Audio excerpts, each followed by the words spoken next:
So we'd like to welcome from Wellcome Trust, Professor Alan Dangour, who is in charge of climate and health, to give us his keynote lecture. Thank you. Thank you very much, and thank you for those opening comments that have certainly set quite a tone for the event. Thank you very much. I'm absolutely delighted to be here. I'm very grateful to the president of Nagasaki University for extending this fantastic invitation, and I'm really thrilled to be here with you today. I'm Alan Dangour. I'm the Director of Climate and Health at the Wellcome Trust. Imagine living in a city where it is 40 degrees centigrade throughout the summer. Imagine living in a city or a country where it's increasingly difficult to grow food because of extreme weather and high temperatures. Imagine living in a city that's infested by mosquitoes carrying malaria and dengue. Is this a city or a country far, far away? No, this is a city just like Nagasaki in just a few years' time. Today, I want to talk about the links between climate change and health. And this is really important because we know that the climate is changing, and we know in an unprecedented manner, and we know that this will have dramatic impacts on global health. Over the next few minutes, I want to talk, and I want you to come to recognize, as I do, that these changes will fundamentally impact global health. And I'll be talking about the manner in which climate change affects health, the scope of the current and projected future impacts on health, and also what we can do about it as a global science and policy community. I'm here today to ask you to embed health in the heart of climate action, so that together we can protect global health and the health of future populations. So here we have a very well-known demonstration, he says, hoping to be able to change slides. No.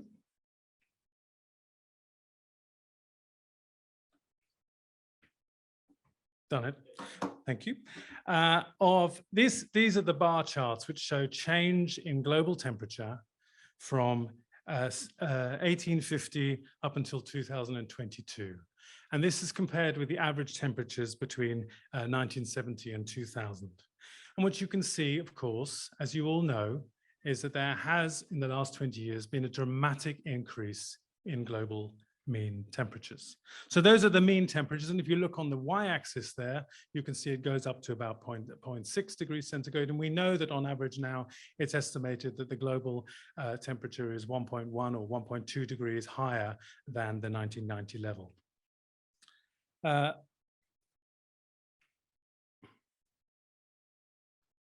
This is the graph for Japan. What's interesting here is that the y-axis goes up to 1.5 degrees. So we can see here that the changes in temperature in Japan are much higher than the global average, because climate change is affecting the different parts of the world in different ways.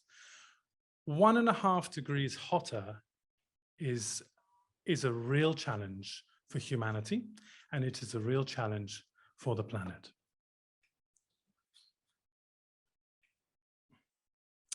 And unfortunately, the projections are that it's going to get worse. Here on the left, you have two lines which show projections of global temperature change up until 2100. The blue line is the line which says we are going to do everything we possibly can about climate change. We're going to mitigate today. We're fully mitigate. We're going to stop burning all fossil fuels today, and it'll still be at least 1.5 degrees hotter by the end of the century. The red line is the line I'm afraid we're on. We're on the red line. The red line is a line for danger.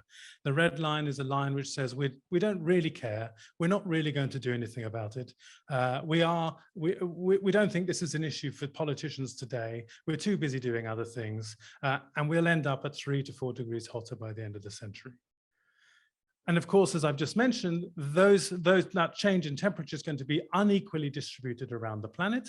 And if you look at the maps on the right, you can see under those two different projections, the blue projection on the left and the red projection on the right, you can see for temperature and for rainfall, this will have unbelievable impacts around the world, especially in some of the most vulnerable countries. But you'll note, if we do go to 3 or 4 degrees hotter, the North Pole will be 10 degrees hotter and there will be no ice. So imagine Japan, an island nation, the sea level will rise by at least 20 meters. I think that's not a world we really want to live in. And it's not just me as a retired academic saying this. It's not me making it up, reading papers in the Lancet or reading papers in other important journals, Nature and others. This is generally accepted. And if you look at the data now, this is the risk report, the most recent risk report from the World Economic Forum. So these are the largest companies in the world. And they are saying, what do we see as the risks now and over the next 10 years? If you look over the next 10 years, what are the risks that the world's most important companies are saying? They're saying the biggest risk is a failure to mitigate climate change. The next one is a failure of climate change adaptation. The next one is natural disasters and extreme weather events. You can see all of those green lines. Those are all risks identified by the global business community. And I think it's fair to say that the global business community is worried, is very worried about the future. The IPCC, the Intergovernmental Panel on Climate Change, has identified in its latest report at least 5 major risks to human health: extreme heat, heavy rainfall, drought, weather that is much more likely to precipitate fire, and of course, warmings of the ocean and acidification of the ocean, which will dramatically impact fish stocks and the supply of food from the sea, as well as, of course, damaging all life in the sea. The latest IPCC report contains a very nice summary paragraph. These are the 4 lines of the summary paragraph. I'm going to read them through quickly. At the end of every statement, the IPCC has to make a statement. At the end of every line, the IPCC has to make a statement about how much it believes what it's written. How much evidence is there to support the statement? So the first statement is, climate change is a threat to human well-being and planetary health. And it states that with very high confidence.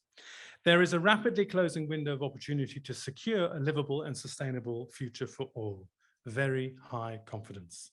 Climate resilient development integrates adaptation and mitigation to advance sustainable development and is enabled by increased international cooperation, including improved access to finance, particularly for vulnerable regions. High confidence. And the final sentence is the one that really gives me goosebumps. The choices and actions implemented in this decade will have impacts now and for thousands of years. So not impacts now and tomorrow, not impacts now and next year, impacts now and for thousands of years. The choices we make now, do we stay on the red line and go to 3 or 4 degrees hotter? Or do we choose to go to the blue line and at least have some chance of keeping global heating down to below 2 degrees? That's our choice, and it will have impacts for thousands of years to come. So what are the links between climate and health? So if you think about climate change, extreme weather events, freshwater depletion, all those things on the left there, we think about their impacts in 3 different ways on health. The first is the direct impact from heat. And you've all experienced here in Japan extreme heat last summer. Many parts of Europe are already 40 degrees, which is unprecedented temperatures in Europe at this time of the year. Those impacts that are ecosystem mediated, so mediated by nature, things like vector-borne diseases, the change in the distribution of vector-borne and waterborne diseases, impacts on mental health and impacts on food and nutrition. And then finally, those socially mediated impacts that we really struggle to understand. as the environment changes, so it's very likely that parts of the world will become unlivable. And those parts of the world that are unlivable, there will be social breakdown, and there will be significant levels of violence and migration. So those are the pathways that we typically discuss under those three buckets. And I'm going to show you some of the evidence that is accumulating around those pathways. First of all, let's look at temperature, the impact of temperature on mortality. And the blue lines here are for, these are different parts of the world in the different bar charts, but they also, the different line charts rather, but they all say roughly the same thing. The blue lines are cold-related mortality, and the red lines are heat-related mortality. This shows those trends in cold-related mortality and heat-related mortality over time, and also under different climate scenarios. And what you can see in summary is that, of course, at the moment, cold-related mortality is greater than heat-related mortality. But in every single part of the world, over time, as the world continues to heat up, cold-related mortality is going to decline, and heat-related mortality is going to increase. And in those parts of the world, like Japan, with significant aging populations, heat-related mortality is going to become a major killer. And it's therefore absolutely no surprise that the climate change law was recently amended here in Japan to include a heat bill, a heat action bill, because I think the Japanese government is realizing that there is a substantial risk from climate change to the risk of death from heat, especially in the older population.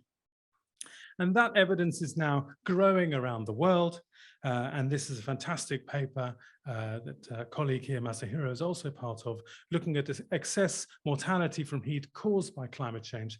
And it's now estimated that nearly 40% of all heat-related mortality is directly attributable to climate change. And this is happening in every continent on the planet. So that's the direct pathway. You can see directly as it gets hotter, so people are more likely to die from heat, but also, of course, you can imagine greater use of hospitals, greater use of health systems as people struggle to cope in the heat. Another pathway that I mentioned was the pathway leading from, that is mediated through the ecosystem, through nature. And of course, the most obvious example here is the spread of mosquitoes. Mosquitoes have a particular type of environment they like to live in, and that environment has been restricted to parts of the world that are hot and humid. As the environment changes, so of course, there are going to be more hot and humid parts of the world. Mosquitoes will spread, and the estimates are very clear that malaria and dengue are going to become endemic in many parts of the world, which haven't seen malaria and dengue for millennia. And this is, of course, a huge risk to increasing exposure to populations that are not that have not seen endemic malaria before, and of course a huge impact on health systems that are now having to cope with the outbreak of new diseases that they've never had to treat. So there's a lesson here about the impacts of climate change on making sure that health systems are ready and are resilient and are prepared for the diseases that are coming. And this is not a small thing. The estimates are that if we take the very worst pathways in the future, we make absolutely the worst choices when we're trying to reduce or not trying to reduce greenhouse gas emissions and therefore global heating. There could be an additional 5 billion people on the planet who are at risk of malaria and dengue and other vector-borne diseases. So this is a really significant risk. The final example I'm going to give is on the yields of crops. Any of you that have ever tried to grow anything will know that if you go away on holiday and you don't water your plant, it dies. That is the experience that is happening on a daily basis now in many parts of the world. It is increasingly difficult to grow foods in many parts of the world. On the left there, you've got data from an old study in the World Bank, but it's the same data really that I could show you now more recently, showing declines in the yields of the 10 or 12 most important cereals that are eaten around the world. And you can see that in some parts of the world, the green bits, the Northern Europe, North America, northern parts of Asia, there will be increases in yields as those countries, it's easier to grow crops in those countries. But in many parts of the world with the largest population, especially Africa and Southeast Asia, there'll be substantial declines in the yields of cereals.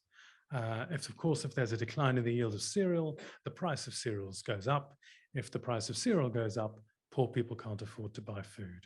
That leads to social breakdown. And we know that from a very good example of what happened in 2008 and 2009, when there was a spike in the price of foods caused by fluctuations in food prices, of course, by very many reasons, 2008 and 9. And that led to riots in at least 30 or 40 countries around the world when people could not afford to buy bread. So this is what is looming. This is what is looming if we continue to make the wrong choices. So the choices that we have, and the most important thing we can possibly do is mitigate. So that is reduce greenhouse gas emissions so that we can prevent the worst things happening to human health. But simultaneously, we must recognize that many parts of the world, I work in West Africa, or we work in Asia, work all over the place, and we're seeing already the real impacts of climate change in populations now. So we have to adapt to the changing environment so that we can protect the health, especially of the most vulnerable people. So what are we doing? What are governments around the world doing? Well, they are supposed to be reducing their greenhouse gas emissions. And if they were, the greenhouse gas emissions, which is the vertical axis, would be declining along one of those heavy blue lines along the bottom. The nationally determined contributions released last year suggest that we are following along the yellow line along the top there. So eventually, greenhouse gas emissions will start reducing, but not anytime soon. This is absolutely catastrophic. This will lead to 3 to 4 degrees warming. This will take us along the red line that I showed you earlier. This is somewhere we do not want to go. And the costs of that are also enormous. The economic costs of a 3 or 4 degrees warmer world are enormous. These are some estimates suggesting at least 10 to 12% cost to GDP by the end of the century. And that's assuming a whole load of things, like, for example, that we know how to stop sea level rising. So these estimates suggest, if we know how to stop sea level rising, there'll be a 10 to 12% cost in GDP. We have no idea how to stop sea level rising, except, of course, to stop burning fossil fuels today. So there are huge, also, we must recognize that there are huge potential benefits to health of rapid greenhouse gas mitigation. So rapid action on greenhouse gas or on stopping to burning fossil fuels has the potential to have enormous benefits for health. And these healthier lifestyle, healthier activity, cleaner air, have huge impacts on health that could be ours now. Those are within reach if we make the right policy choices. So at Wellcome, we are a major global funder. And we have, as one of our 4 strategic areas, the link between climate change and health, understanding the impacts of climate change on health, understanding better the benefits to health of mitigation, and understanding which are the adaptation actions that are most likely to protect health from climate change. Our mission, as I say, is to put health at the heart of climate action. And we will support a huge transformation in the generation of evidence, but only evidence. We will focus on evidence that will lead to policy change. Our mission is to generate the evidence that will drive policy action. And we are also, of course, seeking to build a new field of climate and health that includes researchers, it includes advocates, funders, international development partners, and of course, G7 health ministers. So to conclude, The IPCC report confirms that climate change impacts are occurring faster and at a greater scale than previously projected. The planned mitigation efforts, the efforts that have been promised by governments, are not being delivered. And therefore, we are on a dangerous trajectory to at least 1.5 degrees warming by the end of this decade, and probably much more over the next 20 to 30 years. There is no hope at all that we can deliver on sustainable development goals or any national health strategies if we do not understand the impacts of climate change. We've got to recognize that the intersection of climate, we've got to recognize the intersection of climate and health and build resilience into health systems to protect the most vulnerable populations. This requires an enormous advocacy effort.